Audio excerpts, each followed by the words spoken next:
Shut up and sit down.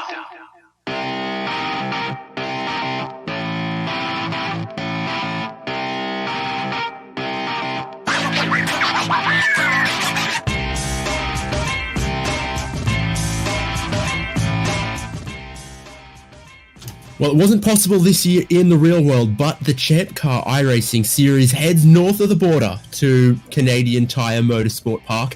What an interesting challenge this is going to be for the street stock. Typically an oval car, it's got limited suspension, limited brakes, but a big V8 under the hood that makes it great down the back straight, but difficult through the long corners, the undulations, the crests and the dips of this awesome racetrack that we are racing at tonight for 60 minutes. I'm David Haynes. Welcome to HJBC coverage of ChampCar iRacing series, and as always, we are produced by Michael Derby, and I'm joined by Devin Peters, a man from the Great White North, up that side of the border. Now, big countries, you're not that close to Ontario, but surely a bit of home pride for you tonight. Just the slightest amount, but only if you call it Canadian, not Ontario. I think you might be closer to Mosport than I am going through the globe, But looking forward to it today. Should be a great combo. Always happy to rep the best, the best track in Canada, and watch some of ChampCar's best drivers go around it. It's almost tempted to plug in the Google Maps. How far is it from the city that rhymes with fun to here versus how far it is from me to Bathurst and some other tracks in Australia, including 2 new tracks that are going to be coming soon to iRacing Australia. Maybe we'll have to have a ChampCar fun round at Sandown or Winton sometime in the future. But that's a little off the books because we are qualifying right now for CCIS at Mosport Park. It is a 1-hour session. We're coming right to the tail end of that session. Track temperatures are cooling off just a little bit. There's still room for improvement out there, but there is a lot of cars and a lot of traffic out there on track. So the placement is key for where you pick up a slipstream and hopefully no one gets in your way. We saw the graphic right at the start. Just under 2.5 miles makes this a pretty short road course. We have 20 plus cars. Traffic and clean air is at a little bit of a premium right now. Well, and part of the thing that makes this track so great is that, the layout is sort of a traditional style, just high speed, sweeping corners. Outside of Moss, you're never really getting down that slow. And every single corner, despite not having like a huge braking zone, really challenging.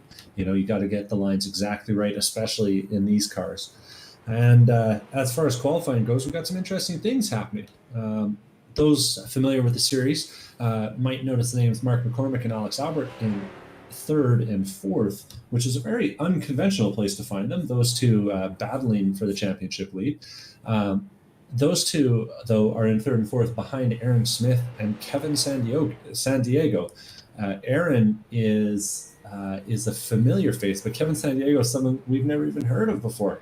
And he's showing up today and putting down some real fast laps. So it'll be interesting to see if anyone can find that last little bit before the end of the qualifying session here and knock Aaron off the top of the podium in the qualifying session here.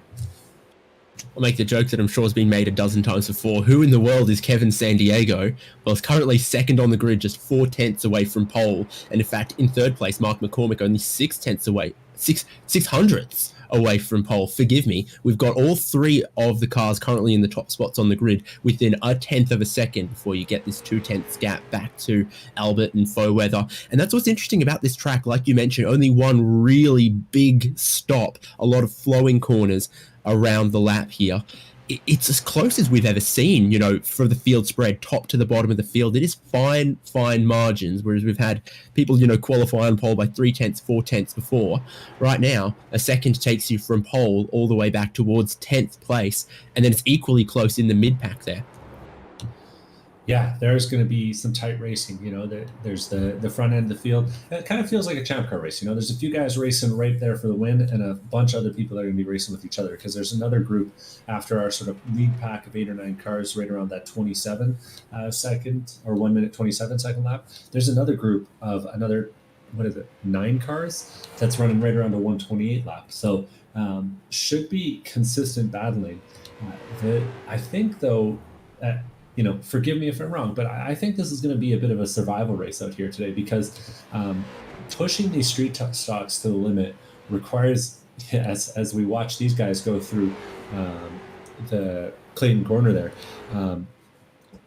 it requires the brake bias to be so far back, and it requires you to drift the car so hard and be so aggressive on throttle that it's really, really tough to do a long race with these guys. So an hour of racing, it might not be down to who puts the fastest lap down, but certainly the next 5 minutes of this qualifying session will be as we watch. Oh, who was that? Just right in front of Kevin there. Big into the wall there. He might be almost given up on this qualifying session. Now, we bring different cars to different races here in the ChampCar iRacing series. We've had that Mazda Miata NC MX-5. We've had the Volkswagen Jetta, and previous rounds, of course, have had this street stock, but it is a different beast compared to some of those other road-based cars. What can you tell people about it? Because it's typically meant to be an oval racing car, but you can set it up for road racing. Yeah, with a fair amount of work, I might add. Can't just put the sliders in the middle, and hope it's going to work out. But after some careful refinement, we've got this thing handling pretty well, though you might notice it's got a little bit of an offset in that rear axle that puts it sort of to the right-hand side of the car. Makes it a real challenge to get it square. Radial tires, not a lot of grip, and it's. Do you mean to say bias ply? Sorry, bias ply is what I meant, but not a lot of grip, and it slides around every single corner. And on a bumpy surface like this track, making sure that it's bouncing your way on corner entry is surprisingly critical to nailing a lap time. So finding a rhythm for these guys on this fast-flowing track is going to be really important, and especially into Moss Corner here, making sure that you don't lock up as we watch Kevin lock up, or Nicholas Love there lock up a little. Making sure that you don't lock up is going to be crucial, because the car, as soon as it unloads the tire and starts locking it up, you're gone. You're straight off the track into the guardrails and right off the front end of the car. I was at the racetrack this weekend just gone, my local circuit, Queensland Raceway, watching a little bit of Trans Am 2, TA2 action. And do you know what? The way these cars drive really reminds me of that. It's like a little Trans Am car. You've got, some wide tires that don't seem to give you that much grip. A car that really wants to pitch and roll and bounce and move around on the surface of those tires requires a little bit of wheeling. And of course, you're dealing with a 4-speed transmission as well. Well, and speaking of wheeling, Mark McCormick has just finally, with that little bit of cloud cover, managed to beat one of those top 2 times we saw. So Mark McCormick now 1:27.208 puts himself atop the timesheets. And we'll see if Kevin San Diego or Alex Albert will be able to put in a time. I took a look there. I hesitated for a second because Aaron Smith, after setting that time, suddenly disconnected. And so we don't know if we're going to see him back again before the start of this race or not. Who knows if power went out where he is or what. But he's been gone now for about 5 minutes. So after all that effort in the qualifying session, it might all be for naught. Yeah, I'm a little confused about that one. I think I saw him go and then come back and then go. I'm not sure what we might see there from Aaron Smith. Good qualifying performance regardless. And that partly cloudy condition is coming and going, but overall, we're heading deeper into the afternoon and the evening in the session time. It will continue to cool off towards the end of qualifying and through the race. Track temperature is currently cold. I'm going to take a guess. Is that somewhere between 70 and 80 Fahrenheit? 70 Fahrenheit, right on the nose. Okay. And track temps of 76 degrees Fahrenheit. Light wind and no real humidity playing any factor here. But The drivers will notice that the clouds coming and going does have an impact on the lap time pretty significantly. iRacing, of course, a simulation, but always a work in progress. And so the cloud coming and the cloud going tends to have a pretty drastic effect on track temperature, which can mean a lot in terms of one lap pace. So these guys getting lucky with the timing of the clouds can have a pretty serious impact on different sectors of the track. It's not gigantically unrealistic though, given how temperature sensitive these tires are, and just that little bit of cloud can do just enough when these drivers are on the limit of the grip all the way through to give them a little bit of performance. Checkered flag is out right now. Everyone on a lap is going to be able to complete it, including Alex Crawford, who does not have a time yet. This is his one and only chance to not start back of the grid. 26 drivers, so back of the grid would be difficult. Passing, not so hard with these cars, but you'd still only be able to pick off a couple of laps, and you'd find the leaders getting away from you, even if you could match their pace with some clean air. Into Moss, he's gone in super deep, and that is going to be no qualifying time for Alex Crawford. He's done the classic mistake around this circuit, which is, you're going downhill, you start braking, the track goes uphill, and if you haven't slowed it down enough, you'll just plain miss that corner. It gets tempting to get deep on the brakes there because you can use some of that hill elevation to help you slow down. But he was a bit too aggressive with that, and that is going to see Alex Crawford without a qualifying time. Top three are all on the pit lane, so it'll have to be someone from behind that who would be capable of improving. And I'm scrolling through the field. Alex Albert's coming around the final corner here, putting it way sideways, though. Got to think that that's not going to be that fast of a line through there. And, of course, he does not improve. Not particularly surprising. Anyone else out there on the lap? Just Neil Hancock, Hunter Manley, I think, is going to park it. Alex Crawford has continued with his lap, despite the fact it's not going to count. He might be just feeling out the track and the conditions in the car, and, well, even in the absence of a qualifying time, he's also been absent from practice, so you'd get all of the track time you could before the green flag drops shortly. And we do have Andrew Cossett crossing the line in that Mosport car, that shiny metallic minty color. Minty fresh. Yeah. Isn't that the name of his team, Moist Mint? I might be mistaken. Stop right now, Devin. You've said it twice, and that's twice too many to disparage the name of the good ChampCar iRacers at Most Mint. Oh, there you go.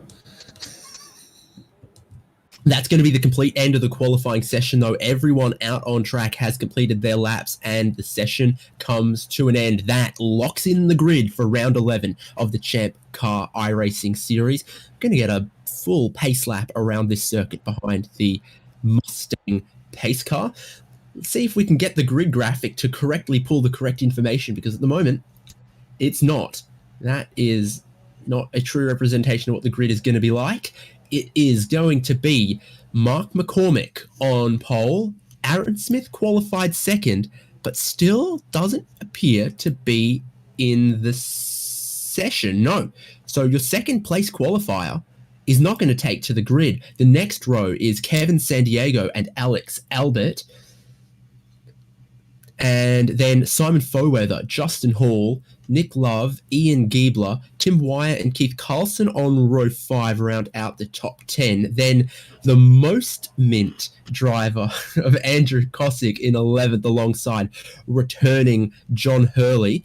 Chris Knisley, Ryan Kelly behind that. Then Jacob Hiller, Mark Kruger, Eric G., Scott Grinnell, Aaron Thorpe, Neil Hancock, Troy Isidore, David Ward, and Greg Vanderveer, Hunter Manley, Jared Cubitt, and Alex Crawford right at the back with no qualifying time. It is great once again in ChampCar iRacing series to have a mix of some great sim racers on the grid with a lot of the ChampCar members showing up, going wheel to wheel against each other. Maybe some from out west, some from out east who never really get to share a track together. Here on iRacing, the members are united. Yeah, absolutely. And returning viewers will recognize a bunch of the names that you read through there. I'm just going to highlight Alex Albert, points leader, of course, in 4th place. Justin Hall, 2nd in the points and 6th on the grid right now.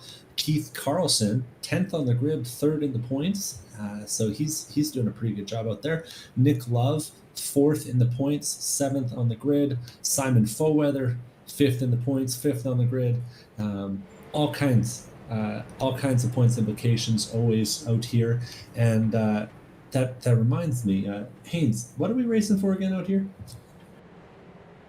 Well, we are racing for 2 awesome prizes, courtesy of ChampCar. For our overall series winner, they are going to get a entry into a ChampCar real-world endurance event of their choosing, valued up to $1,500. If it's a ChampCar member, they'll get some credit on their account. If it's a sim racer just looking to get into the world of real wheel-to-wheel endurance racing, ChampCar is going to work with them to find them a team to put them on track, wheel-to-wheel in the real world. You can race your way from the sim into some real racing.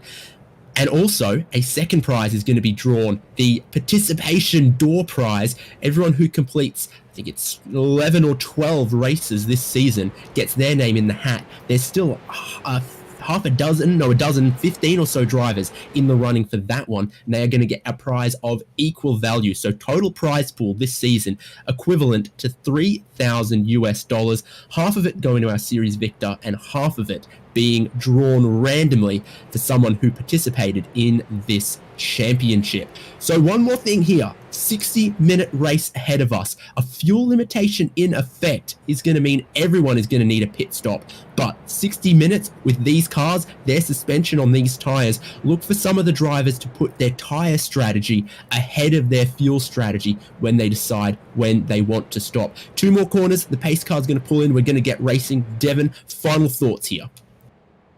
I'm looking forward to some action into turn 1. Exactly. Well, without Aaron Smith on the grid, the left-hand side have moved up a bit. Before the green flag comes out, Mark McCormick wants a little bit of a jump. He's going to put that V8 power to the ground, and we're racing at Mosport Park. Single file now up the front with McCormick, Albert, and Kevin Sandiego. Still some side-by-side through turn number 1. I see John Hurley in the Danger Racing Mobile trying to come around the outside of Andrew Cossett. That's then to become the inside for this left-hander. Tires are still cold for everyone as they get light across the crest and try to put the power down through the challenging corners of Mosport Park. Yeah, and surprisingly little action going into turn 1, though a few big losers. David Warden ran it a little bit wide and dropped back 5 or 6 spots, and all the other drivers seem to have gotten through clear. So good, clean stuff at the start, which can be tricky to do, as you said, on cold tires. But the battle is starting to heat up in the back as I'm watching Alex Crawford begin to try and pick his way through the field. And also up front is Alex Albert's come from qualifying 4th to leading the field right now. Got a bit of a lucky break, gaining a spot with Aaron Smith not taking the grid, and then he's put the pressure on Mark McCormick early to take the lead. Down the long back straight, you will notice a bit of a slipstream for these cars. Not so aero-sensitive as the Jetta or the NC Miata, but still, you want to get a slipstream if you can. Alex Albert's going to hold on to the lead, and that is way too deep for Nick Love. He picked up a bit of the grass, and he's going to try to stay out of everyone's way, but too hot into the corner at the end of the back straight, and he's going to lose out a bunch of positions early and also put some of that grass on his tires. Who's your make a dirt tire, but this isn't it. Yeah, and really shows off how old school this track is. I mean, you go to Coda and you run off there, you just drive it back on the track. It's all paved, but out here, 2 feet of dirt or 2 feet of grass and then a mile of gravel. And Nick Love was lucky that he was able to ride across all of it.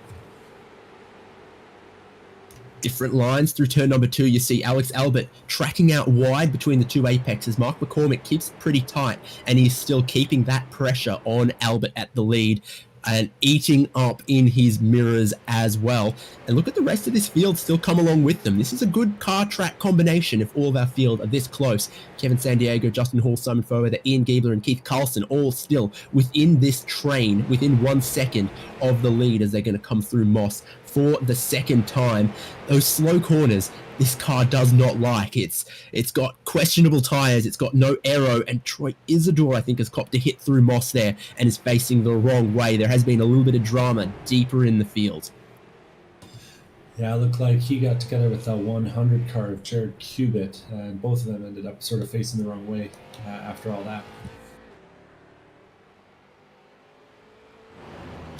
Up front and through the sector. Alex Albert's been put a little bit offline, and McCormick keeps taking these later apexes, trying to carry more speed through, and he carries more speed onto the straight as they cross the line. What's the gap? About 2/10. This is a race on for the lead, but it is a long race, still more than 40 laps to go in this one. They've got to think about those tires, but as Jason Gardner in the YouTube comments has also pointed out, this is a car that burns a lot of fuel and refuels very slowly. If you can save a little bit of gas, that can save you time on pit lane as well. Yeah, and being in the draft down that big Mario Andretti straightaway is going to be a factor for sure in the person who wins this race. Continuing to watch a little further back in the field, watching Neil Hancock have some issues in turn 1, and then again into turn number 2 as he drifted wide. Gets back on track though and continues on, but exciting moments for him and plenty of those. One thing the sim doesn't catch is the feeling as this track drops away from you, though it does capture all the understeer, and Neil was a victim of that. So a little bit of contact and some panel rubbing some places deeper in the field. Aaron Thorpe also came to a bit of grief, but the racing is good up front. And Kevin Sandiego is slotting in right behind Mark McCormick. Justin Hall still going along with them as well in his Ninja Turtle ride. Now, Sandiego a little hot in there is going to compromise himself. Some great battle packs forming. You've got Alex Albert leading the way. You've got a couple cars stacked up behind John Hurley, and then a couple stacked up behind Mark Kruger and Eric G as well. For everyone in the field, they can see someone to race still. Mm-hmm. And as predicted, it's kind of breaking down into two different packs. Yeah, there's a group of folks that are comfortable around the 128s, and another group of folks that's found just a little bit more in the 127s. And yeah, we're definitely starting to see that split build up.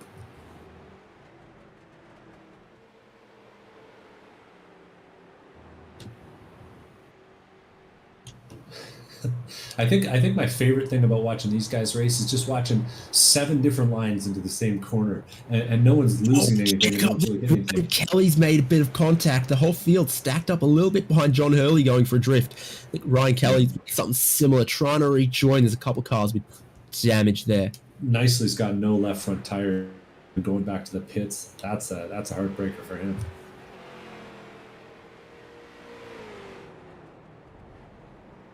So we talked about it. Good field of cars, a car that's difficult to drive around a relatively short layout, few passing opportunities. Something like that might have been a little inevitable in the middle of the pack, especially you come over these crests and this car wants to get light and the rear gets a little bit too far away from you and there's no saving it. Mm-hmm.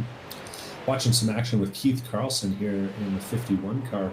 He's trying to put a move onto Ian Giebler. Carlson, I mentioned, 3rd overall in the points and up 3 positions already in this race, and has seemingly come out of nowhere here. Made up like half a second on Giebler last time by.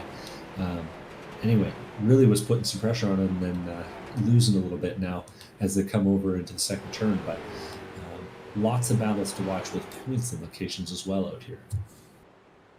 Yeah, and these guys, Giebler and Carlson, they can still see the lead pack. It's not that far ahead of them. So for Keith Carlson, if he thinks he's got some more pace in this, might want to get past Giebler soon to hope he can pick up that lead pack slipstream where they're still the top 5 cars within a second and a half. That's pretty close for road racing. When he's put some pressure on. From Giebler, gets in deep, does the Alex Coffard maneuver. Justin Hall's also slow off the exit here. He's been having shifter problems, so I wonder if it was that or some other mistake. But Keith Carlson's going to take a spot away from Ian Giebler. Now he's going to take a spot from Justin Hall. That's how you do it. He's up 5 positions so far in this race, hoping to catch that lead pack. Well, and he's not going to be able to blame the shifter for that one. It looks like he just locked up the rears, getting into the corner, and when you hit the accelerator with your left rear in the grass, it doesn't go, as he discovered, and he nearly looped it before he caught it, but it cost him 2 or 3 seconds, and that 2 or 3 seconds compounds all the way down that straight. Across the line, just 0.2 of a second for the lead here as well. There is not a car length between the front bumper of Mark McCormick and the rear bumper of Alex Albert, but this is a track where so long as you don't let them get down the inside at Moss, if you're clean and keep your line, it's so tough for another driver to get around. McCormick putting the pressure on every which way he can. I love to see the flames under braking as well coming out the exhaust of these cars. They're not a sophisticated race car, but they touch you somewhere in your heart, and you can't help but feel the enthusiasm, the way the drivers wrangle these cars, the V8 power they've got, the noise they make, and the way that they're going to chew through these tires. A little wide of the apex there for Alex Albert, but he doesn't carry too much speed in, and he's going to put the power down off the exit. That is a good run from McCormick. He's either going to have to pull out and try to make the move or push Alex Albert along, and McCormick is going to look down the inside for the corner at the end of the straight here, slot back into the slipstream. This is a lot of pressure for Albert as he holds it middle of the road. Well, you got to wonder. I mean, McCormick's starting to become a cagey vet and move up the inside here. Yeah, he's looking down the inside here is Mark McCormick. Doesn't throw it in too hot. Makes Alex Albert go the long way around. Both of them keep it on the track. But if you hang it around the outside of the left-hander, boom, it's the inside again for Mark McCormick. He's looking pretty good in the lead right now, but Alex Albert's still right at his rear bumper. Kevin Sandiego loves to see this in third, keeping himself with the leaders. But Mark McCormick, for the first time this race, scored in the lead of the race since the green flag dropped. Now, just making a note here, notice the 647 car of Nick Love taking a very early pit stop here, and I'm not seeing any obvious damage on the car, so this could be a strategy call for him, but it'd be an unconventional one at that, but that's about the only way I can explain it. Left side tires, and we'll see. A good oval car. They change two at a time. Left side's first. No, right side's first normally, wouldn't it be? Yes, but this is a clockwise track. Ooh. So it's outside tires. Either way, that puts Nick Love way down the field, so we'll have to keep an eye on his progress as we continue to watch the leaders. Yeah, lapped car got well and truly out of the way of our leaders. Good to see, but Kevin Sandiego is now lining up to be the next driver to maybe get past Alex Albert. 2 tires in the grass on the way down the straight.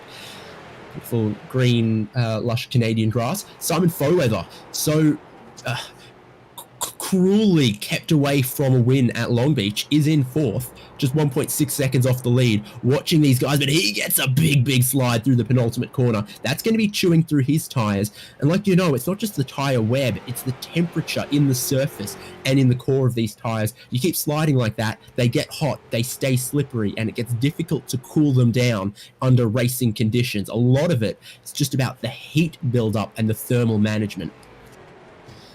Yeah, you get these tires overheated and they're like a balloon on the track. All of a sudden, they just don't want to grip.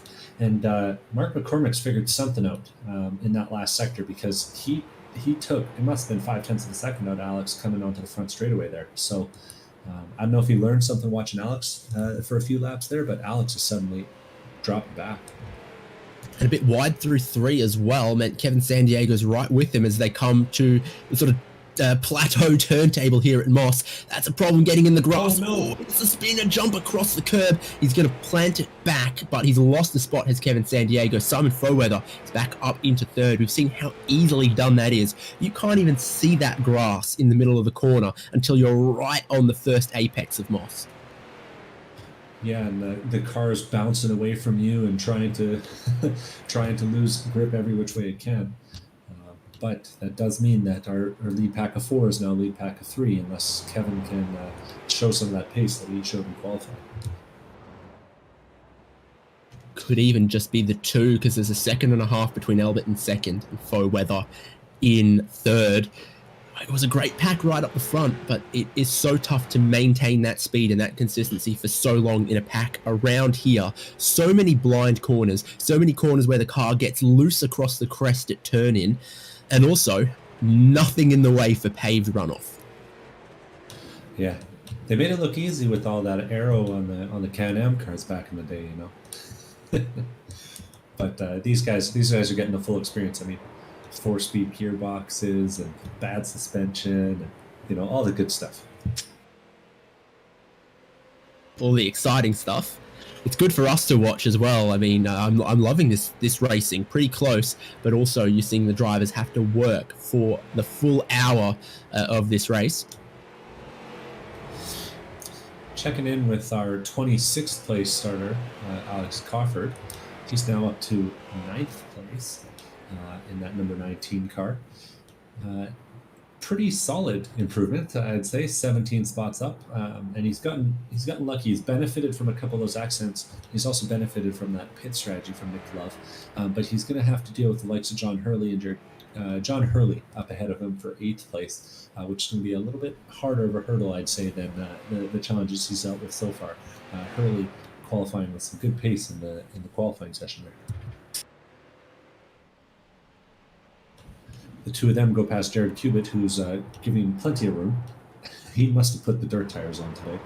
And you see Crawford make up some ground. Crawford is, I almost got to say, he's almost a specialist in this car. He tends to do really, really well whenever the street stocks are on track. And his progress through that set of corners there kind of shows why. I think the street stock really matches Alex Crawford's personality.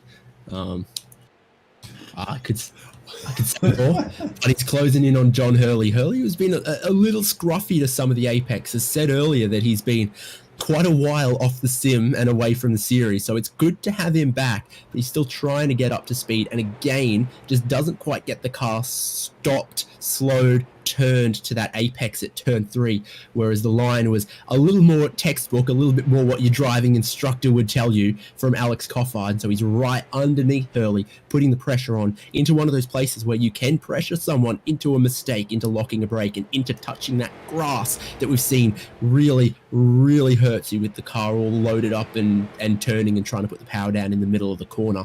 This could be Crawford's big opportunity here. If he nails all of the gear shifts, uses that slipstream, and just has a look down the inside at the end of the straight, he's not going to get the opportunity because Hurley blocks off the right-hand side of the track. But now down the inside, I'm sure Crawford can brake deeper, but it is a big task in this long sweeping corner to come around the outside. Crawford's going to keep his car there. They're almost going to lean on each other, but not quite. Now Hurley runs a little wide. Crawford's taken that position away, but had to pull out every trick he's got in his book just to come around the outside and then take the inside for the next corner. Awesome. Real nice driving there. I think my favorite part of that call, though, was the gearbox comment. For those who haven't driven this car in iRacing, and I got to assume in real life, this gearbox is a jerk. You miss your shift, you miss your clutch, in this moment. It will grind and grind and grind, and you will not get it back in gear for 4, 5, 6 seconds as you watch the entire field drive away from you. It's the worst feeling in the world.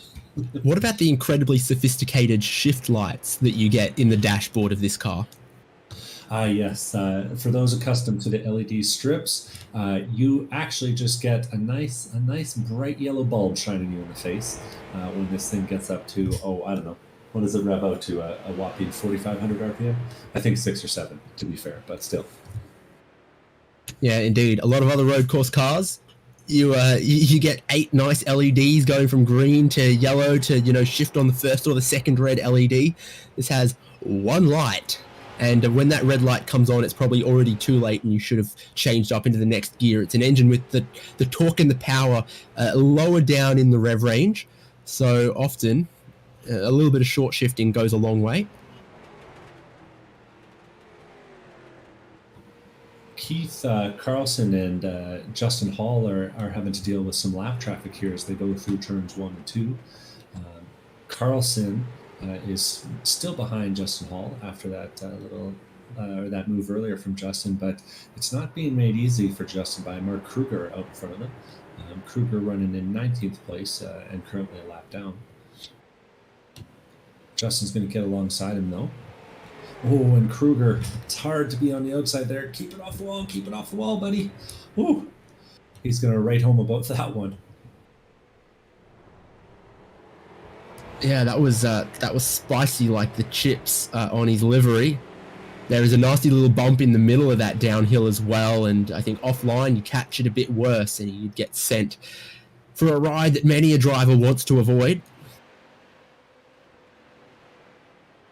Traffic already a little bit of contention out there. We mentioned just sort of 1 minute 27 second lap times. There's some other tracks we've been to earlier this year where we're talking more like 2 minute 30 lap times. We're a whole minute and some shorter around here, under 2.5 miles a circuit. So already the traffic starting to make life interesting for the drivers, particularly those in the top 10.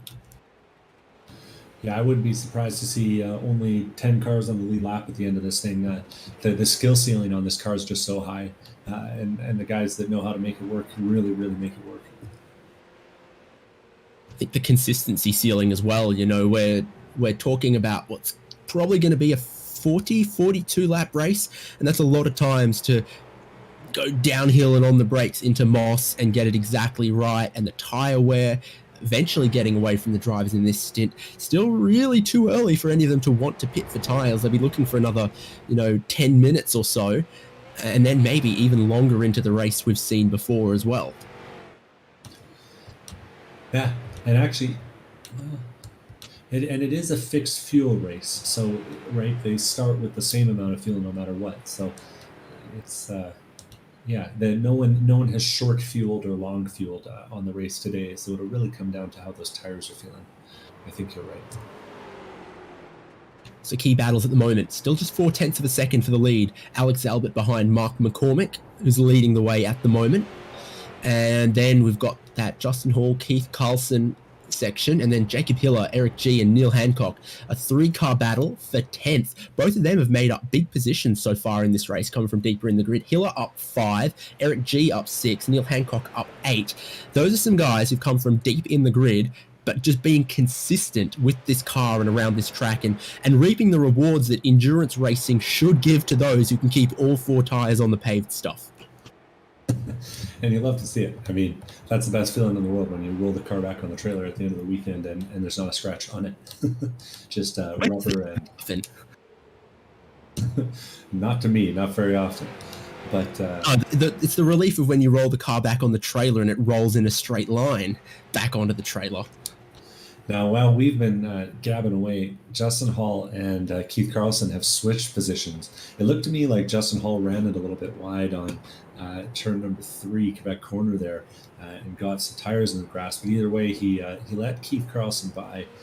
And again, coming back to that consistency piece. The other thing that this car really teaches you with a sledgehammer is that consistency important, but also slow is fast sometimes. This car is one of those ones that rewards you for really being patient as you try and lock up the tires with the drum brakes on the thing. I think it's at least discs on the front, isn't it? I think it's discs on the front and drums on the rear. Maybe I'm wrong. We'll have to get the... Whatever. Get a close up. They're not great, and it's...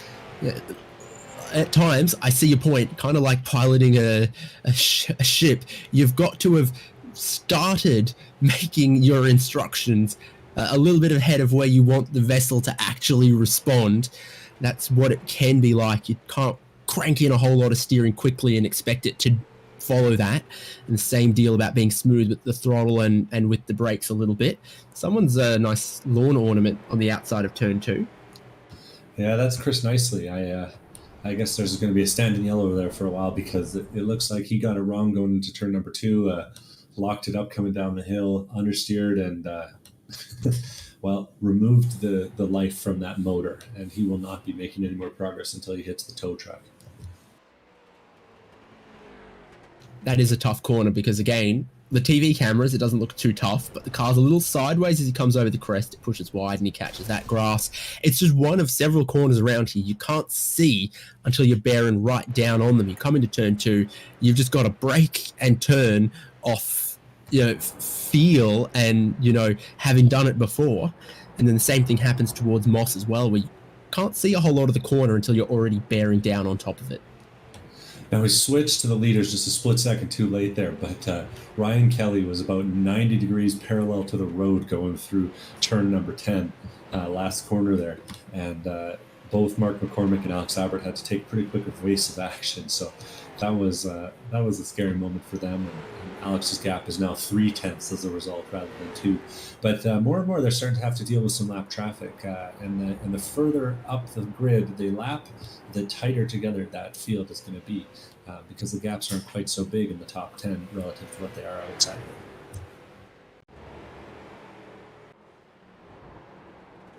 Indeed, 15 laps done, so they're on lap 16 at the moment. Not even at the halfway point of the race, bit of grass, and that's a problem we've seen happen many times before. Mark McCormick is going to lose the lead. Simon Foweather's bearing down on him as well, and it's just a tiny bit of the outside tyre on the grass there, and you lose all of the grip, lose all of the power off the corner as well. Alex Albert into the lead. Simon Foweather is going to grab second place, and you can see just gets a tiny bit on the wrong side of the curb in the Rusty's medicated bumper ointment number 8. Well, and honestly, looking at the film, I'd even diagnose that further back. Coming down the hill in turn number 4, he gets further to the left than usual. And then when he hits the brakes and tries to get all the way back to the right, he clips the inside curb, bounces just a snitch wide, and puts like half a tire on the grass and gone. 3.5 seconds behind the leader. With corners flowing into each other and what we've said about choreographing and planning your moves ahead of time in this car, a problem from turn 3 can become on the wrong line into turn 4, can be, locking a brake and running a bit deep into turn 5. Corners do flow into each other, and the car takes a while to settle in the pitch and the bounce and the roll and all of that. Flowing from one corner into the next. So a problem can compound if you let it run away from you in this car. In the meantime, though, there's going to be a similar problem almost for Simon Foweather, but he just slowed it up in the middle of the corner to smoothly get off Moss.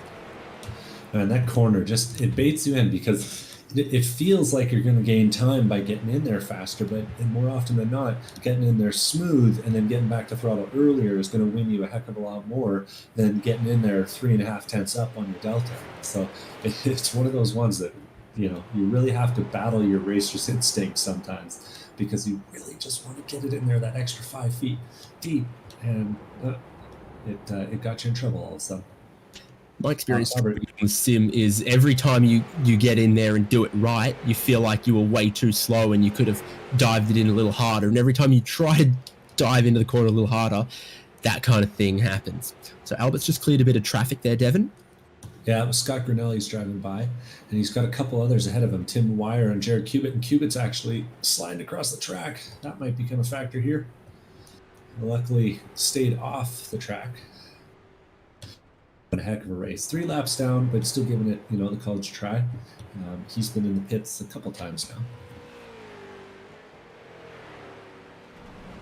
Yeah, highest placed car on the field that has already made a pit stop. Nick Love, 22 seconds of service. And then you got Tim Wire, Ryan Kelly, Mark Kruger, who've all made a pit stop. McCormick's just gotten back in front of Foweather. Mm-hmm. Real nice move there into the Moss. So showing, that was a one-off mistake, not consistently slow, and really helped out by Simon Foweather kind of locking up the right front on the way in. But Foweather doing the smart thing, staying on the brakes and, losing 0.7 rather than losing 2.5 seconds. Foweather was coming back at him at the end of the straight, though. Foweather got a better run off the corner, down the long straight. A lot of time in 4th gear with the throttle wide open. I think this car is carbureted. Not sure about those brakes being discs, but I'm pretty sure the car's carbureted. And he wasn't able to get around the outside like we saw Alex Crawford be able to do. And so Foweather slotted himself back into 3rd place. Mm-hmm. And we'll see if Foweather's able to hook onto the back of McCormick, because McCormick seemed to have a pretty decisive pace advantage when he wanted to on Foweather. He and Alex, both of them. And I don't know if you're seeing this on the shots as well, but the rubber buildup is really starting to become a factor on the lines. So got to wonder if guys are starting to move around and look for a little bit of something. Yeah, well, we've got a handful of cars around a pretty short track. And these are some tires that give up a lot.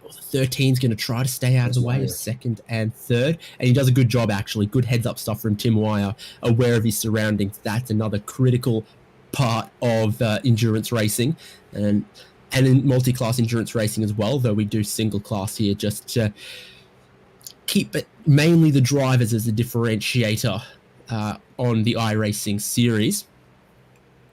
But yeah, the tires give up a lot of rubber. They start with a lot of rubber on them. The drivers drive these cars with a lot of yaw angle, leaving a lot of rubber down on the road. So yeah, sure, any other racing car doing racing laps would leave a bunch of rubber through the corners, but these, more so than a lot of other road racing cars, get a bit sideways, have some wide chunky tires on them to leave plenty of stuff on the racing line. Now, a little bit makes them go faster, rubber's in the track, but beyond a certain point, it does make the track get quite slick. Mm-hmm. Now we're 19 laps into this race and nearly 30 minutes into it. When do you think we're going to see the first pit stops from these guys? Well, that's a really good question, and it's going to come down to what the traffic looks like in front of them, what the tire life is doing. You got Alex Albert at the lead, for example. His fastest lap, a 127.5, pretty much matches the fastest lap of the race out there that I think belongs to Foweather with a 27.49. So all of them, your top three, have a fastest lap, basically 127.5. McCormick just set his personal best. Foweather was half a second off. Albert was only half a second off. I think the track gripping up, the fuel burning down, is having more of an effect than the tires going away. So with that said, I think they'd go longer if the tires were dropping away 2-3 seconds a lap.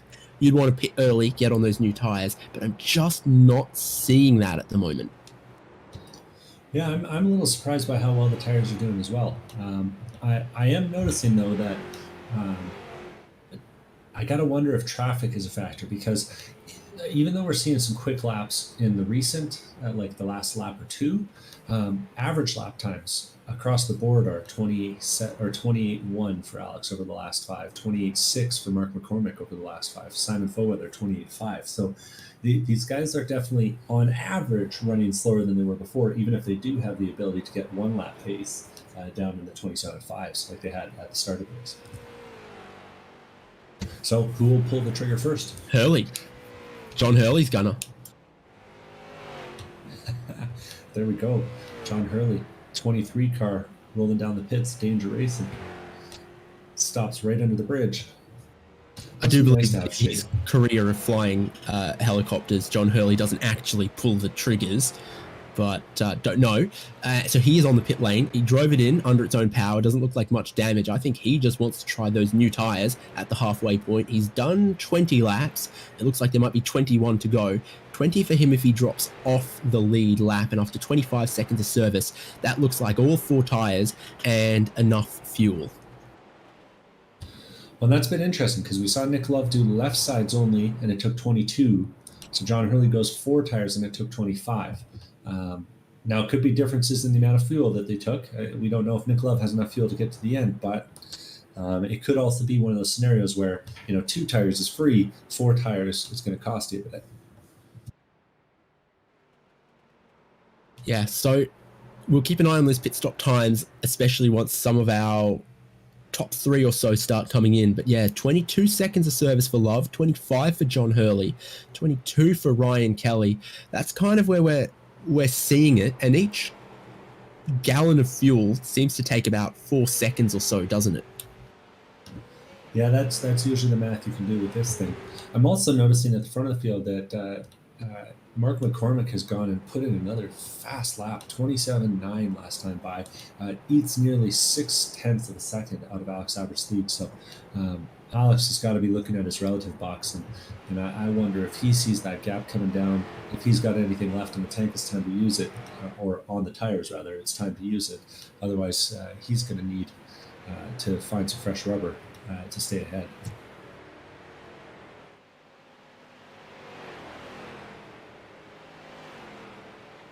Yeah, very interesting as we're in the home stretch, the closing phase of the race. Aaron Thorpe gives a little too much room to Alex Albert, puts on a nice little Tokyo drift through the penultimate corner. Albert still going to dodge pit entry. You get this nice NASCAR style light there that tells you if pit entry is open or not. Mark McCormick is going for it though. Mark McCormick from second place on pit lane is looking for an undercut on those new tires, F1 strategy style. It'll be interesting to see if I'm Alex now. Now I know that it's all out to that next cone.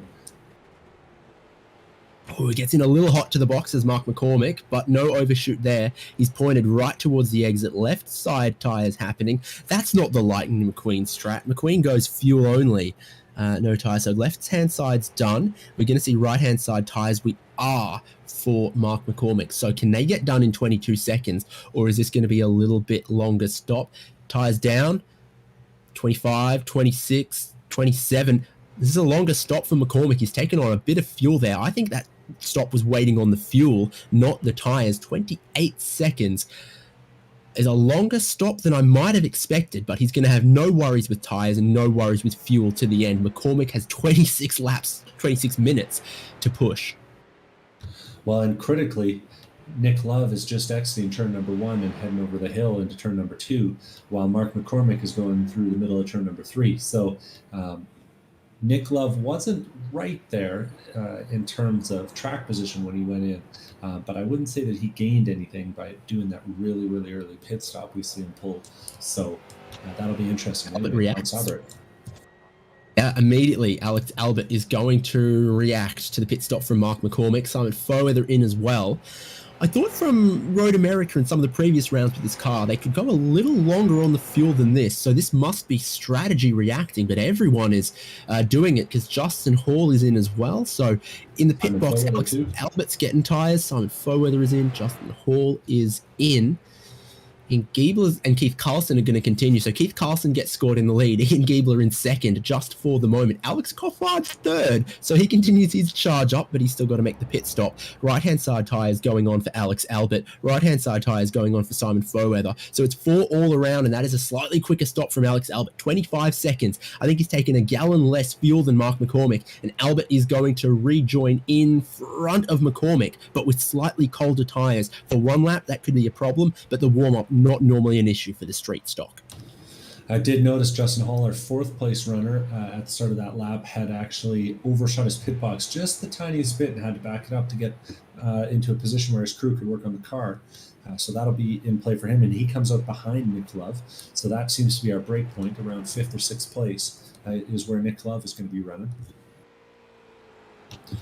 And Alex Albert. More cars running who've stopped than haven't. Your top 3, Carlson, Giebler, and Coffard, haven't stopped, but Albert, now scored in 4th, is the leader of the cars who've cleared their pit stop. So we've got Eric G, Greg Vandervert, and David Warden yet to stop, but everyone else in our 26 car field, 25 who took the start, have made their pit stop and should be good on fuel to get to the end. And I'm kind of following along with Justin Hall right here as he comes up on Eric G. I'm going to have to see if he's able to make quick work of him with these fresh tires, sort of what the difference is. It might be a good litmus test for us as watchers because Eric G, 23 lap old tires. Justin Hall, 0 lap old. First lap out. So what does that look like as they head into the S's? It looks a lot more confident getting it to the apex. That's for sure. Carries way more speed through there. So big difference on those fresh tires. Now granted, Eric was a little slower in the qualifying than Justin was. Justin putting that 27.5, but that shows you the power of those fresh tires versus someone who's staying out a little bit longer like Keith Carlson, Ian Giebler, and Alex Crawford. Yeah, McCormick's done his first flying lap since his pit stop and exactly matched his previous best time. And I think as he settles into those new tires, warms them up and burns off a little bit of fuel, he's probably going to get quicker for the next couple laps. So we might see the fastest lap of the race still get set through this segment. Wow. He's going to have to push hard as well to catch Alex Albert because the lead is 2.5 seconds at the moment. You see the long shot down the straight. that gap that Alex Albert has had entirely just from having that slightly shorter pit stop. He's come out ahead, but he might, without a slipstream or anything, have to manage a little bit of fuel to get to the end. Ian Giebler is going to stop. Keith Carlson and Alex Crawford continue. So the strategy playing out as it always does here in ChampCar iRacing Series in this middle phase of the race. Some drivers trying to go really long, other drivers trying to get on new tires earlier. Mm-hmm. And so now that puts Giebler in the pits, and I'm seeing all 4 tires for him, it looks like. Yeah, right sides go up.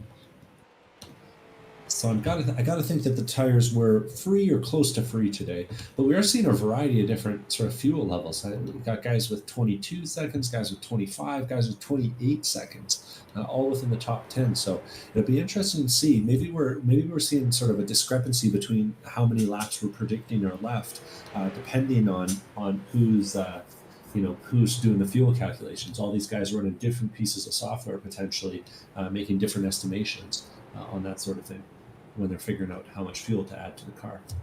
So Mark McCormick, in his pursuit of the lead, did just set the fastest lap of the race, shaving 0.2 off his previous best. And I imagine he's still settling into that rhythm a little bit. Might we see a 26 in this race if they keep getting clean air with no traffic for these leaders, with still quite a lot of time left in this? If Albert doesn't want McCormick at his rear bumper with 5 to go, he's also going to have to pick up the pace, is the defending champ. He'll be happy today because he actually got that number 1 car that he always wants, that number on the door. Well, Alex Albert is coming up on some lap traffic, but I'm actually having fun watching the lap traffic battle. Neil Hancock in the 56 and Mark Kruger in the 9 are actually having themselves a little bit of a fun time. They were real close coming through the S's last time by, but the two of them have gone back and forth a few times with each other, and we'll see if they can get close to each other before Alex Albert comes by and splits them up. Yeah, and a difference for the strategy here between Hancock and Kruger, as once again, Jared Cubitt has been enjoying all of the beautiful scenery that Bowmanville, Ontario has to offer. And yeah, so Hancock, just 4 laps out of his pit stop, is going to have much fresher tires on than Kruger behind. Kruger was stronger in qualifying, so you balance that up, and I think Kruger probably the pacier driver here, but the mistake on the contact and other stuff earlier has meant that he's a little out of position trying to battle against Hancock, who's got the better strategy, the fresher tires, all the way to the end, and it's still a long way to go to the end on these tires. Yeah, I honestly, between these guys and Cubitt, I kind of enjoy watching a little bit more of the everyman of the pack sometimes. So very different lines. Too.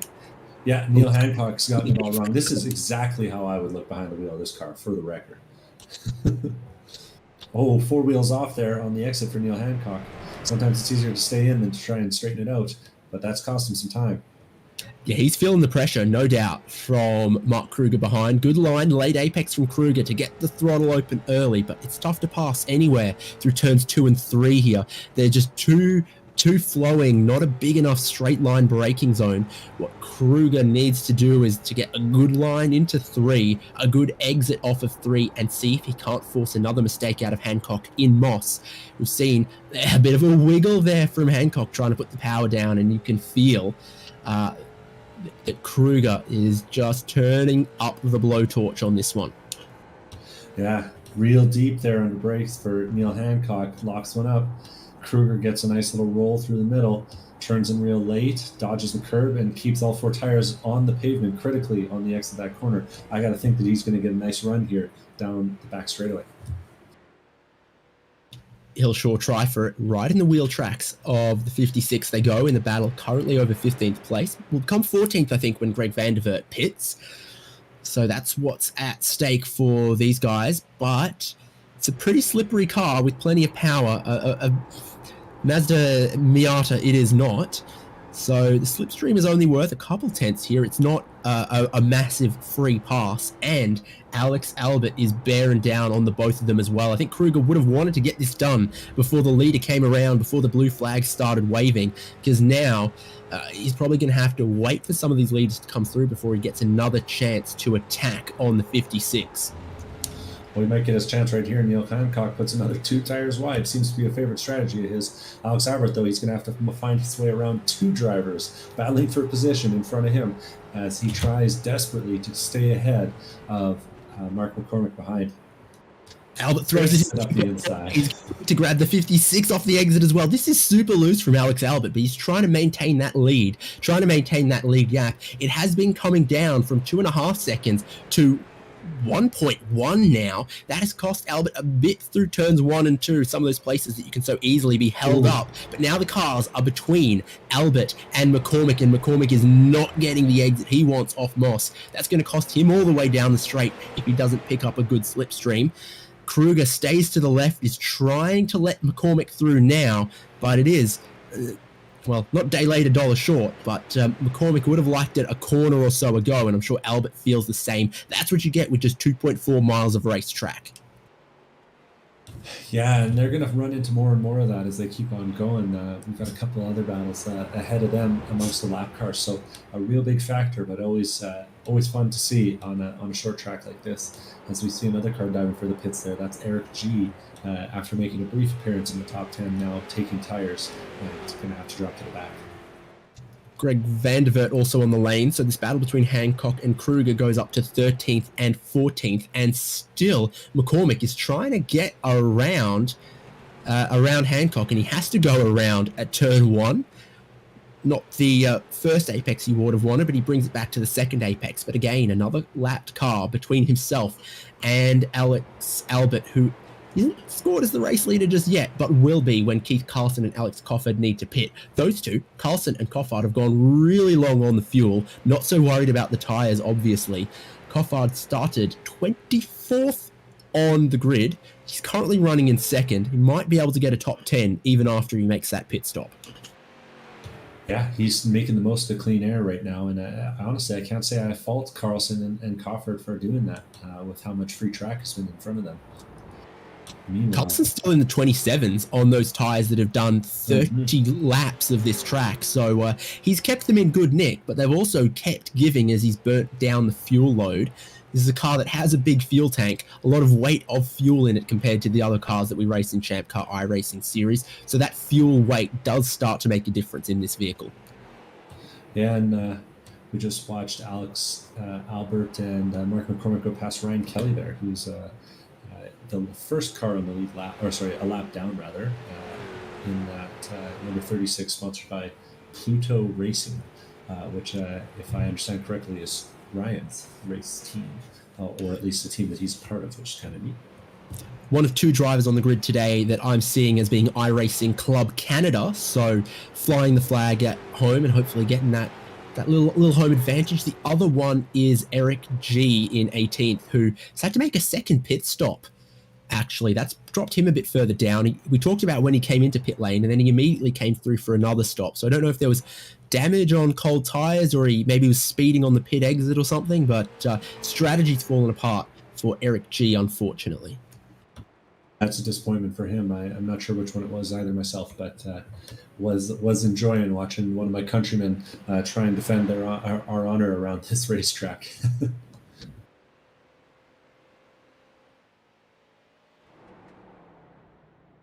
3/4 of the race done, 1/4 of it to go. Still waiting on a pit stop for just 2 cars. Keith Carlson in first and Alex Crawford in second.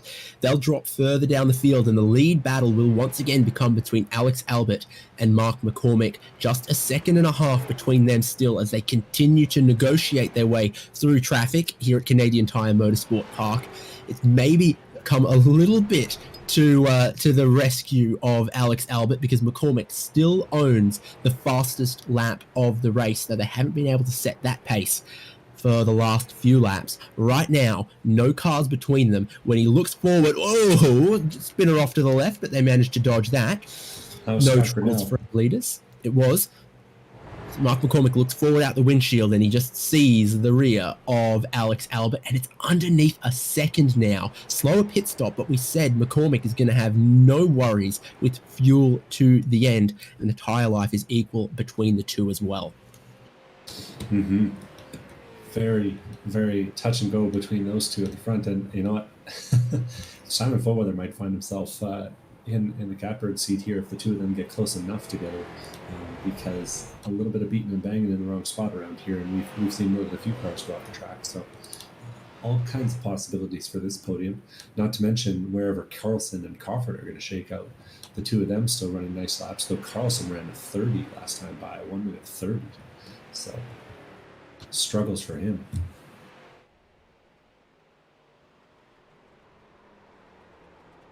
Just been trying to watch some of the straight line speeds. Jared Hubert is out of the way of our leaders once more. And yeah, I didn't notice any slipstream effect from about a second backwards for Foweather. He was in fact at most points a mile an hour or so down on Albert. So he's really got to hustle it through the corners here if he wants to get a bit closer to pick up any slipstream at all. Alex Crawford is going to make his pit stop. Keith Carlson stays out for one more. But that's pretty textbook stop for Crawford. And where's he going to come out? Behind Nick Love in 6th. So 20 positions gained so far. But Albert's got a problem because now around the outside of him, Mark McCormick is trying to take what will become the race lead away. He's looking one way, looking the other. McCormick has closed that second, and he is pressuring Alex Albert right now. This is for the win. Ooh. Contact in Moss as Albert parks it on the way in. Doesn't want to make the mistake that McCormick has made before. McCormick was ready to throw it in there, but Albert, a little more cautious, knows if you hold your line through Moss, it's one line, they can't get around you, and he parked it in the middle of the corner. That's not race pace, but that's race craft. Yeah, absolutely. Pit now, he's in pit lane. This is going to see this battle cycle through to the lead, and Alex Albert will be scored the leader if he can hold on to this one. Again, McCormick on a different line through this flowing section of 3 corners at the end, lets him take the wide entrance, open up the car, and get a little more throttle all the way through, while Albert was a little more defensive. They go past Keith Carlson, and now Alex Albert scored in the lead. Mark McCormick in second, just a car length behind him. Across the curb, Alex Albert, the car gets a little squirrely. Now into turn 2, where he had a mistake a lap ago. The car is wide, the car is loose. McCormick's got his nose all the way down the inside, and they are side by side for the lead. That's a corner that's becoming difficult for Albert as the tyres are wearing in. Absolutely jaw to jaw, almost leaning on each other through turn 3. Alex with the wiggle, putting the power down, but still a little more. He's the right-hand side of the track, which is where you want to be coming to Moss as they rub coming down the hill. Albert has to get out of the throttle a little bit. McCormick is going to go in deep. Albert's going to go in deep. The two of them make just a little bit of contact in Moss. They make just a little bit of contact on the exit. All's fair in love, war, and racing. Mark McCormick is the race leader once again. Wow, and that was some real quality driving from both of them. That's, you know, as much as Moss Corner is a one-line corner, turn 4 is a one-line corner. It's really hard to go too wide through there without just blasting off the outside of the track, as we saw earlier in the race.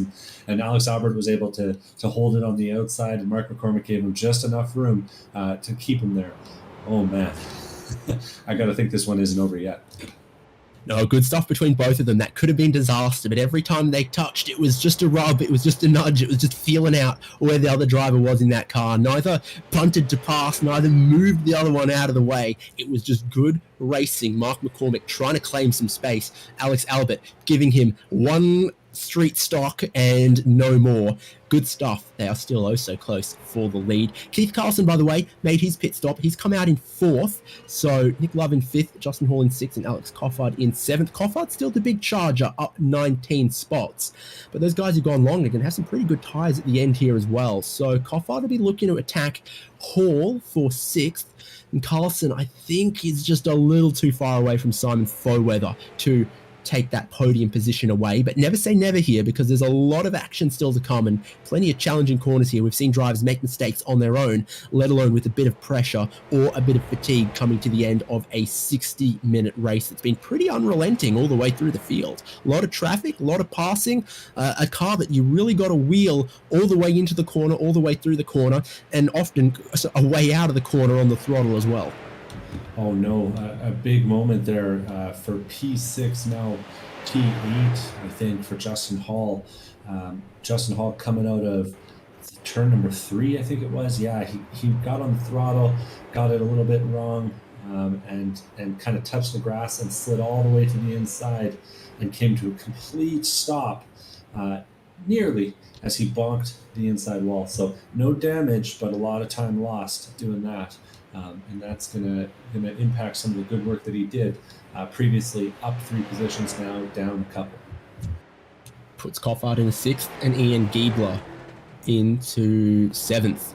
That mistake and that half spin from Jay Heasy, Justin Hall. That's what he goes by, I'm pretty sure. Well, I call him that. He doesn't have to like it, but I call him that. McCormick leading 6/10 now from Alex Albert. So Albert's still watching him, still here, waiting on a mistake if it happens. But the pole position for McCormick, and every time he's needed to put in some race pace in this car, he has had it. And he appears to be just having a little bit more rear grip than Albert as well, because you've seen through turn 2 and just now through Moss that the car's a bit slidier and struggling a little bit more with the traction in 2nd and 3rd gear for Alex Albert. Problem for Foweather, he's back into 4th. Keith Carlson's up into 3rd. Yeah, I'm looking back at it, and it looks like a few things happen there. Ryan Kelly gets it a little bit wide, touches the grass on the outside of the corner, and then what happens with Foweather? Why does he wreck? Looks like he maybe tried to take a little bit, just a little bit of contact as he's coming by. Couldn't get narrow enough, and has a wreck almost identical to that of Justin Hall last time by, except for he loses a bumper in the process, as well as a lot of speed. Of course, with this car, it's not a structural element. It's hardly an aerodynamic element, but it is, a bit of bodywork that's come off that caused some problems potentially for Foweather. He's still only a second back off Carlson. He's still trying to keep the pace up there, but not great to have that happen at this point in the race. That is a tough section of track to try to avoid someone once you're already committed to the corner. You try to put a line down in this car and it doesn't like to change. It doesn't like to change it. Well, it kind of seems like the inside line might have been the thing to do early in the race, but guys keep moving wider and wider to try and find a little bit more grip because there's so much rubber down on the inside. And I don't know. I'm not sure it's working out for them when they're going that wide. Either way, Foweather skillfully makes his way past Neil Hancock in that 56 and sets his sights forward on Keith Carlson. And you know what? Speaking of Keith Carlson, side of McCormick, somehow Albert, is he just doing the shift points or something, gets a whole huge head of steam down the back straight, looks down the inside, but just didn't manage to outbrake Mark McCormick. I didn't think that was really going to happen. There's some lap cars you can trick into being able to outbrake there, but not Mark McCormick. It seems like one of his strong suits is on the brakes. So not done. 4 to go at the lead. And some excitement in some other places as well. Foweather could lose another one to Nick Love. I was just going to give a quick note. I mentioned that slow lap from Keith Carlson earlier in the race. Went back and saw he actually nearly shortcut the entirety of the Moss Corner complex after running a little bit wide in turn 4 there. Anyways, that cost him a bit, but now Simon Foweather gave him a bit back. So he's still in 3rd once they cross the line this time. And our eyes are back on the leaders, Alex and Mark, as they race for the last 5 minutes here, last 4 minutes of the race.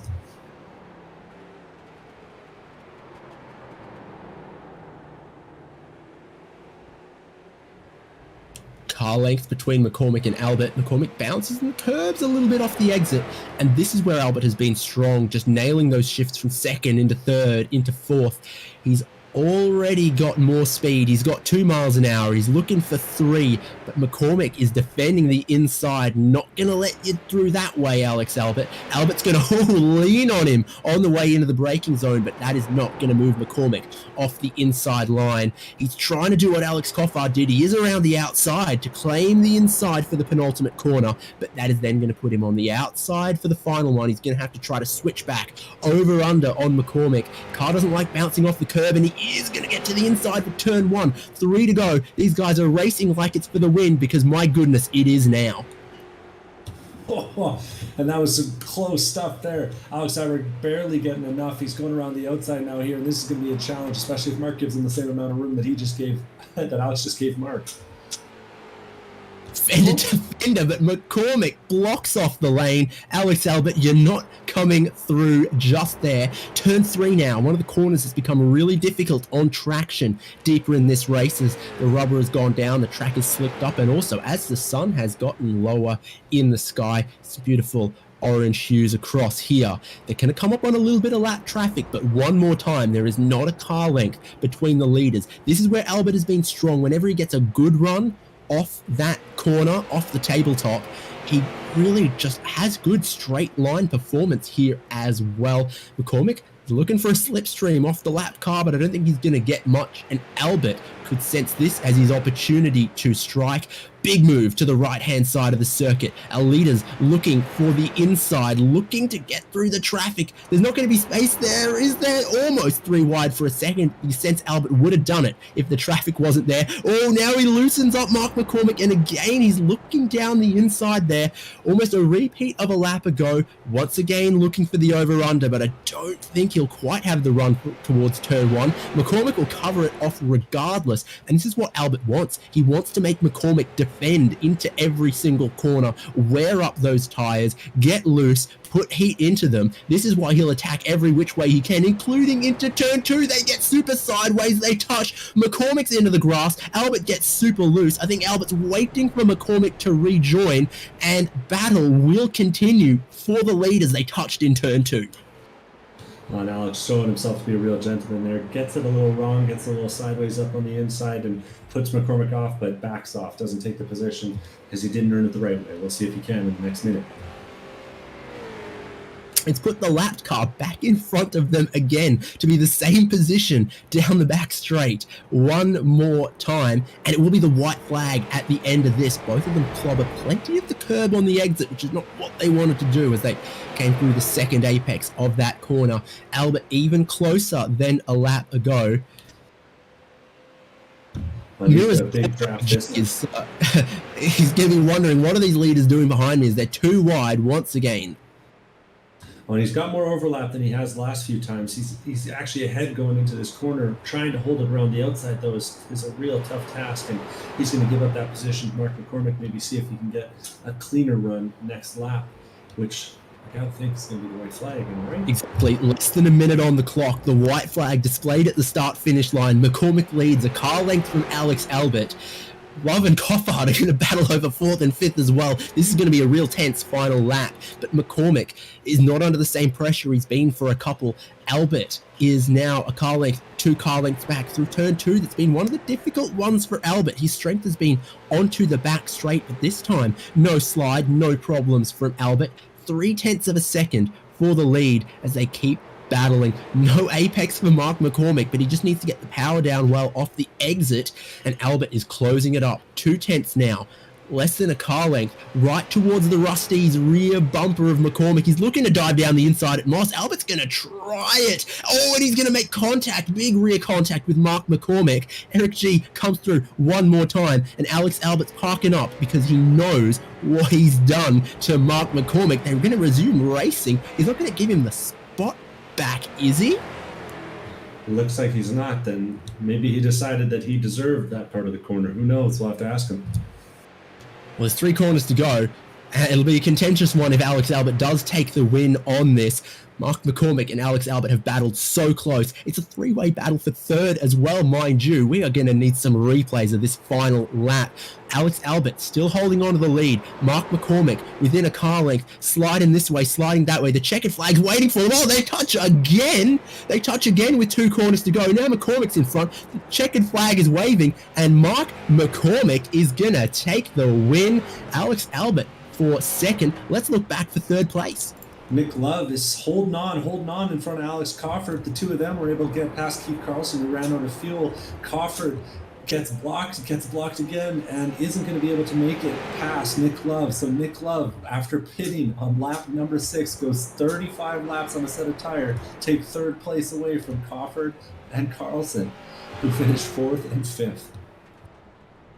Wow and wow and wow, all happening for the top 5 on that final lap. Contact a couple times in the last minutes between Mccormick and Albert. Mccormick crosses the line first. Then the third place runner, Keith Carlson, runs out of fuel. Nick Love goes up in a third. Alex Crawford tries to take it away from him right at the end, but great defense by Mr. Love Racing to stand on the podium after a super early pit stop. Mosport Park has delivered. Devin Peters, I need to take a big deep breath of that fresh Canadian air. It sure did. And, modern cars, they got too much downforce. You don't get to have this kind of fun. But for this kind of car, I can't imagine a better track, a better location, and a better group of folks to race with out here at Mosport. That was some really quality stuff right to the end. And I can't wait to hear what these podium finishers think of that, because judging by the post race, I don't think Alex was too happy about it. I got to think that Mark wasn't either. Well, before we get to any interviews, we'll give the drivers a second to cool off. And you can see some interesting replays of that controversial final lap. Albert maybe gives it a little bit to Mark McCormick.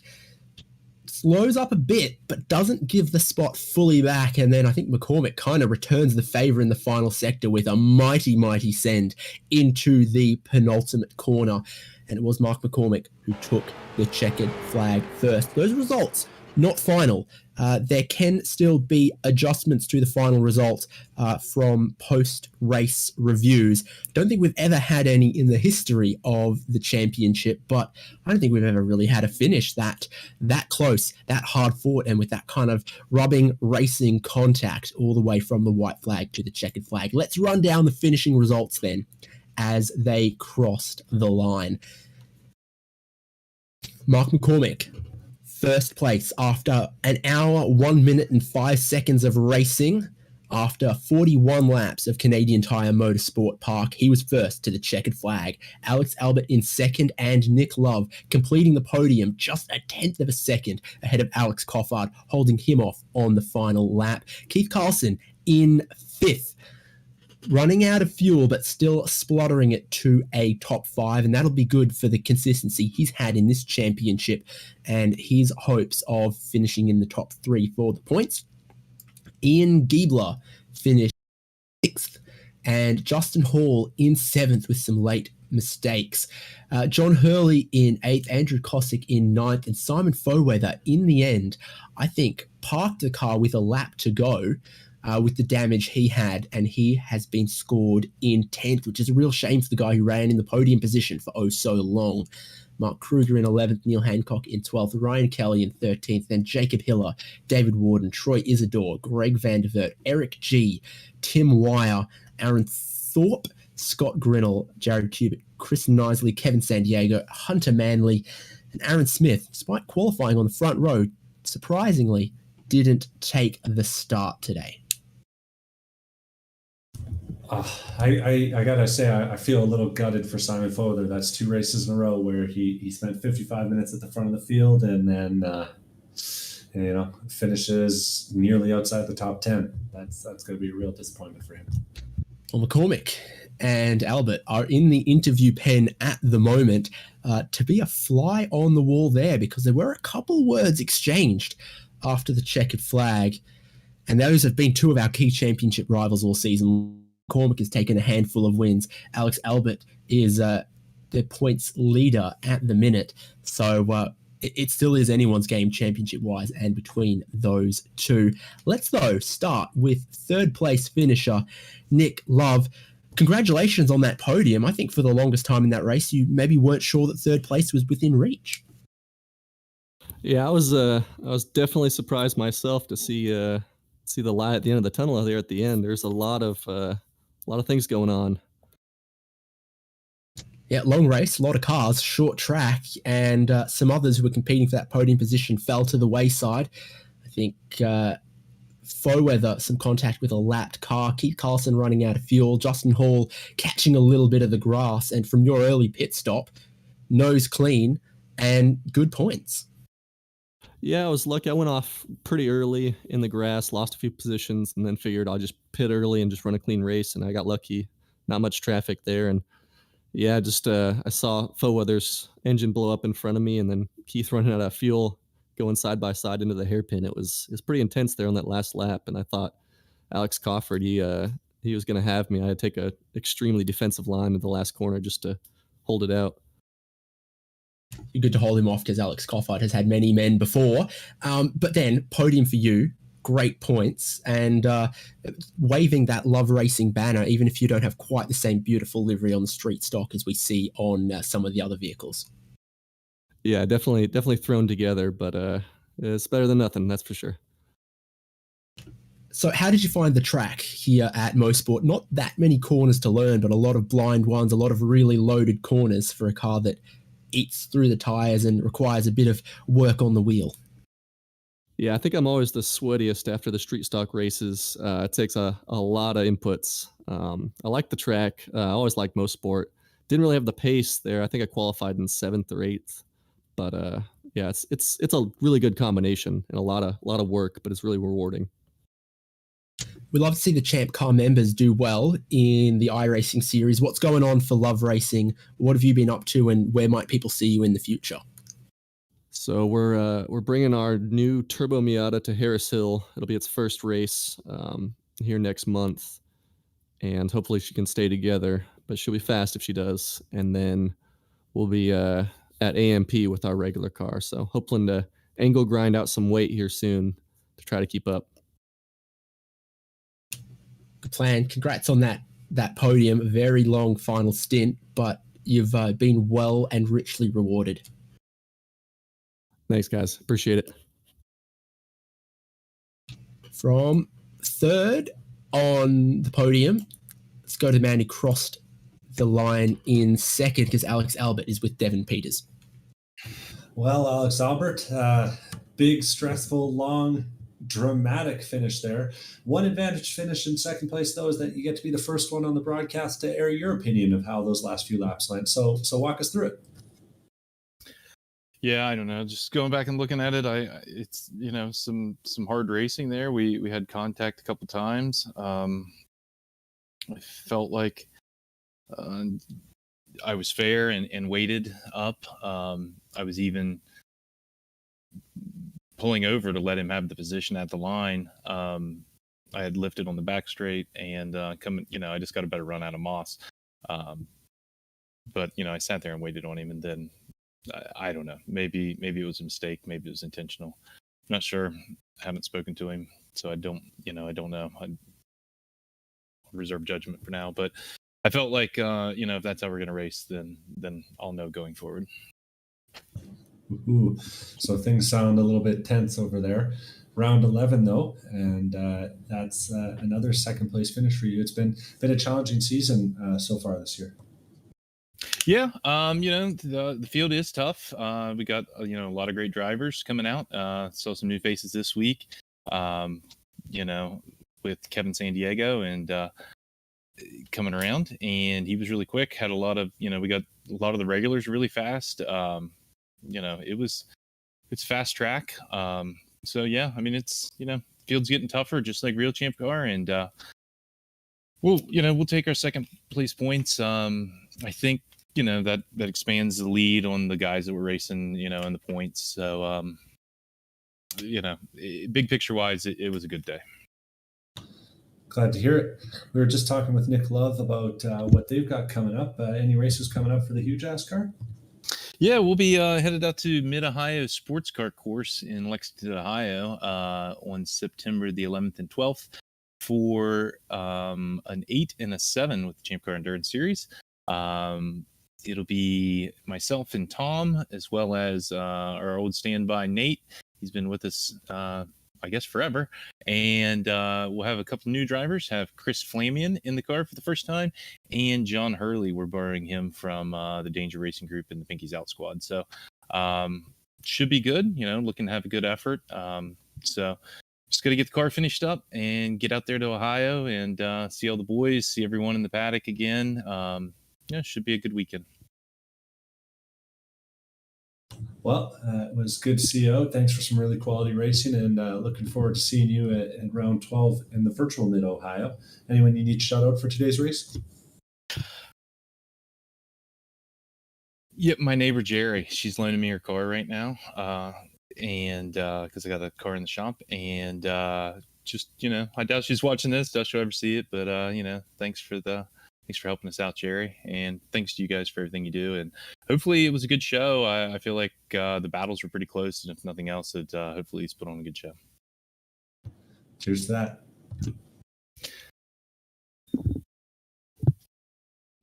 Let's move the next step up the podium here at the end of this race at Mosport Park. Mark McCormick joins us, our race winner. And, well, goodness, did it look like you really had to work for that one. Pole position showed you had pace. Alex jumped you through the pit stops, and then you fought it all back. Yeah, it was fun to claw my way back after coming out behind in the pit stops. Obviously, I suffered some performance there on the pit cycle, so I got work to do. Yeah, it was good, hard racing. What did you think of the last lap? Because we've asked Albert his opinion, so we've got to hear from you what you saw on that last lap. Well, him and I have always had some clean racing and hard racing and fair racing, and I think we had that for the most part here today. I think when he turned me on the last lap, it was just a little ambitious. I mean, obviously, the brakes on these cars, like, if you go in too hot, you're just going to go into someone's door. So I don't think either one of us did anything intentionally. I knew that after that happened, I had one last chance to send it, and unfortunately, it was like, I guess it probably looked pretty bad. Didn't mean for it to be like that. I hope we can continue our clean and hard racing streak for the rest of the season. Well, you've been near unbeatable in the Jetta rounds. You've been strong in the Mazda MX-5 NC Miata. Now a win in the street stock as well, a car you've always looked quick in, but you pulled the strategy and the race pace together today. Another string of wins in the championship, and it could be yours. What's the plan for the remaining rounds? I'm hoping to be in the remaining rounds. I haven't looked at the schedule, so I don't even know if I can do them all, but I'm just trying to do them so that I can be in the raffle. Hopefully I can show up and perform well. Do you know your local track if you found yourself with a prize from either the championship or the raffle? Yeah, if ChampCar ever came out to High Plains Raceway, I'd definitely sign up for that. It's near my house in Denver. Other than that, maybe Road America next year. That'd be awesome. Is Oklahoma a bit of a trek as well? I'm actually not familiar with that one. I kind of only know the ones on iRacing. There's one outside of Tulsa that ChampCar's been going to. I'm not sure. I don't know my Oklahoma geography, but I'm just trying to think of some of the ones a little bit sort of further west of the Mississippi without going to California. But yeah, if it wasn't the one here in Denver, I wouldn't. I mean, I'm getting on a plane either way, so I would go to like one of the bucket list tracks for sure. Good choice. Well, what did you find for Mosport Park, though? Because obviously that's a little further away, but I think it was a good track overall for the racing. A lot of sweeping corners and hills and dips that really make you wheel this street stock. Yeah, I didn't even own this track until last week, so it's kind of weird to get used to, but after watching it on TV for so many years, some of the scenes began to make sense. And whenever I get used to a track on iRacing, it's a lot more fun to watch the broadcasts and stuff because you actually know what the cars are supposed to be doing and stuff. So it's pretty neat.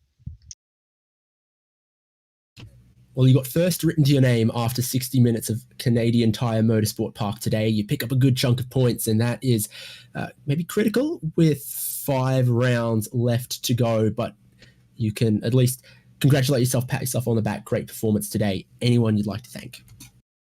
I'd like to thank you guys for putting this whole thing on, and my 2 little babies who probably would have preferred me hanging out with them instead of doing this. So, yeah. Short, sweet, and hopefully we'll see you in 2 weeks' time for Mid-Ohio.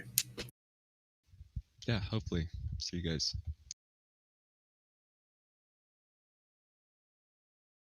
I had to look it up. That is 2 weeks. All right. Thank you, Mark McCormick. Well, Devon, what an interesting race. A very interesting final lap and some great battles all the way through. We're coming towards the end of the championship, though. That's been round 11 of 16. Well, and it only makes sense that the tension's starting to ratchet up. These guys are starting to see that prize right in front of them, and they don't want it to slip away. My tongue's sore from how hard they were biting on their tongues, I think, during those interviews. So I'm very interested to see what it looks like when we go to the Jeddah at Mid-Ohio next up, which has been Mark McCormick's specialty so far. The win battle between the two of them, Alex with 3 wins, Mark with 4, but Alex with more consistent finishes and more finishes overall still leads the points. So it's anyone's game between those two for sure. And there's a few other guys that are, just waiting for the two of them to wipe each other out and get a freebie, So I'm looking forward to how this season's going to end. And you can still join us. Go to forum.champcar.org, and in the iRacing section is all of the information you could need. It's got the schedule for the championship. It's got how you can sign up. There's also some helpful guides and tips about how to set up your hardware. So if you're new to iRacing at all, there's plenty of people around, plenty of ChampCar members willing to help you out, put you on the right track. Or if you are an iRacing diehard and you think, oh, this looks like some good racing, and in future I'd like to join to maybe be part of that great prize pool. Again, forum.champcar.org to sign up, read all of the information, and read that schedule. I wonder if we've got a schedule button, because I'll tell you, 2 weeks' time, we are at Mid-Ohio in the Volkswagen Jetta. Then a little bit of a month break or so there, and October 6th, we take the Mazda Miata to Laguna Seca. VIR North, October 20th in the Volkswagen Jetta. Round 15 is Barber on November 3rd in the Miata. And then the championship will be decided and rounded out November 17th at Sebring, once again in the street stock. So for all of our current and returning drivers, they're going to want to have punched their participation tickets to be in the raffle for that $1,500 prize of a free entry or drive in a ChampCar Endurance Series race of their choice. And again, same prize for our championship winner. The number of people eligible for that are in the hunt for that championship win narrows with every single round, but we saw a great battle between 2 of them today, and Mark McCormick has another W next to his name, another good points haul, and he'll be one to watch for the remaining rounds as well. I've been David Haynes, Devon Peters, and Michael Derby with me here on HJBC, where you can subscribe because we will be live covering all of those remaining rounds and crowning a champion here in the ChampCar iRacing series. Make sure you're following us. Make sure you check out forum.champcar.org for all of the ChampCar and ChampCar iRacing series information, and we will see you September 8th at Mid-Ohio for round 12 of the ChampCar iRacing series. Until then, stay well. We'll see you then.